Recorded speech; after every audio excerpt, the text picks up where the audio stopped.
Désolé, mais tu coûtes trop cher.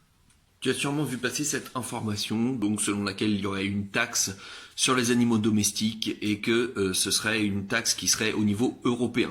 Donc c'est tout à fait une fake news et on va voir un petit peu comment ça s'est propagé et créé. C'est à travers des comptes de type flash info, donc des comptes TikTok qui sont spécialisés dans les flash info, mais derrière lequel on n'a aucun visage, on n'a aucune référence, et très souvent, si vous regardez ces comptes-là, à travers cette information, il n'y avait aucune référence d'un article de loi, aucune date précise, et c'est uniquement des on dirait que, il y aurait éventuellement, etc.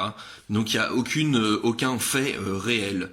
Le problème, c'est que ces informations ont été évidemment relayées par certaines personnalités politiques dont le jeu est de déstabiliser un petit peu le gouvernement.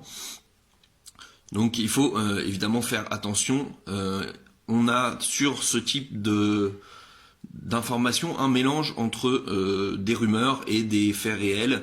Donc ici dans le TikTok en question, il nous fait référence à une taxe du 19e siècle, donc effectivement en 1855, donc il y a eu une taxe mise en place par Napoléon III au niveau municipal, et cette taxe finalement a été assez peu appliquée.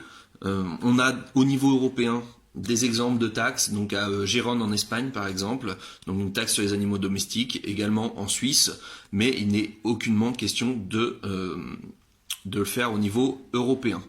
Alors d'où vient cette fake news?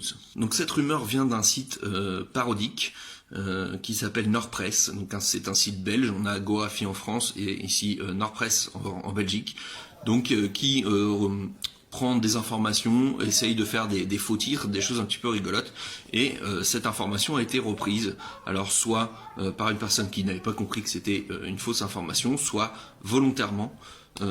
Alors ça se diffuse très largement, tout simplement parce que les personnes ne vérifient pas, parce que ici, dans ce cas-là, ça touche l'affectif, avec des personnes qui vont relayer parce que voilà, leur chat c'est leur vie, leurs animaux c'est leur vie, et donc tout de suite ils ne vérifient pas l'information et ils vont se contenter donc juste de liker ou de partager, et cette information va se diffuser très rapidement. Donc il faut vérifier les sources, vérifier d'où vient l'information.